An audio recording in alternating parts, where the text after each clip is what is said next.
Fatwa Majelis Ulama Indonesia nomor 18 tahun 2020 tentang pedoman pengurusan jenazah atau Tajhiz al-Janaiz Muslim yang terinfeksi COVID-19. Menegaskan kembali ketentuan Fatwa Majelis Ulama Indonesia nomor 14 tahun 2020 angka 7 yang menetapkan pengurusan jenazah yang terpapar COVID-19, terutama dalam memandikan dan mengafani, harus dilakukan sesuai protokol medis dan dilakukan oleh pihak yang berwenang dengan tetap memperhatikan ketentuan syariat. Sedangkan untuk mensolatkan dan menguburkannya dilakukan sebagaimana biasa dengan tetap menjaga agar tidak terpapar COVID-19.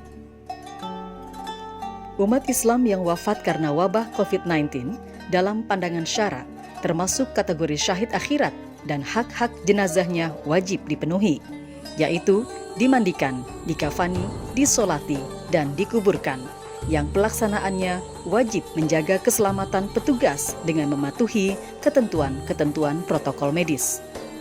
Pedoman memandikan jenazah yang terpapar COVID-19 dilakukan sebagai berikut. 1. Jenazah dimandikan tanpa harus dibuka pakaiannya. 2. Petugas wajib berjenis kelamin yang sama dengan jenazah yang dimandikan dan dikafani. 3.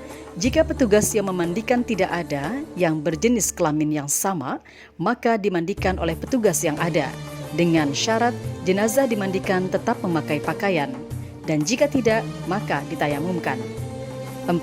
Petugas membersihkan najis jika ada sebelum memandikan. Dan 5. Petugas memandikan jenazah dengan cara mengucurkan air secara merata ke seluruh tubuh. 6.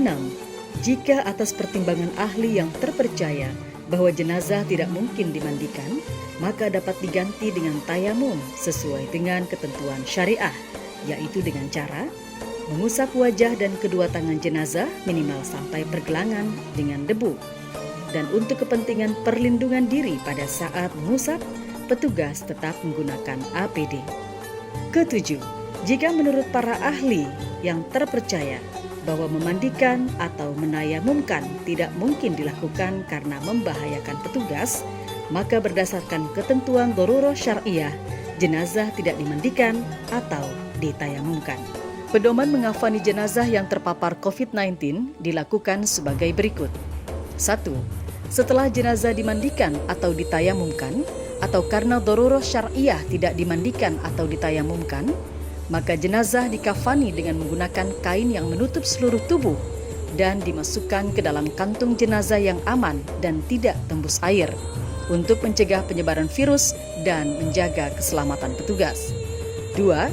Setelah mengafankan selesai, jenazah dimasukkan ke dalam peti jenazah yang tidak tembus air dan udara dengan dimiringkan ke kanan, sehingga saat dikuburkan, jenazah menghadap ke arah kiblat. 3. Jika setelah dikafani masih ditemukan najis pada jenazah, maka petugas dapat mengabaikan najis tersebut. Pedoman menyolatkan jenazah yang terpapar COVID-19 dilakukan sebagai berikut. 1. Disunahkan menyegerakan sholat jenazah setelah dikafani. 2. Dilakukan di tempat yang aman dari penularan COVID-19.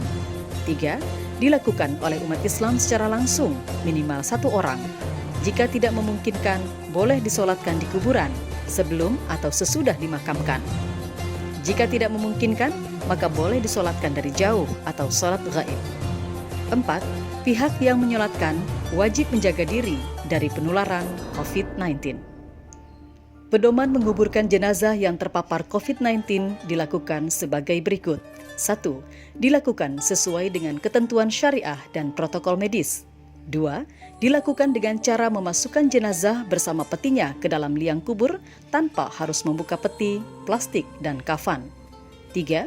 Penguburan beberapa jenazah dalam satu liang kubur dibolehkan karena darurah, sebagaimana diatur dalam ketentuan Fatwa Majelis Ulama Indonesia nomor 34 tahun 2004 tentang pengurusan jenazah, Tajhiz al-Janaiz dalam keadaan darurat.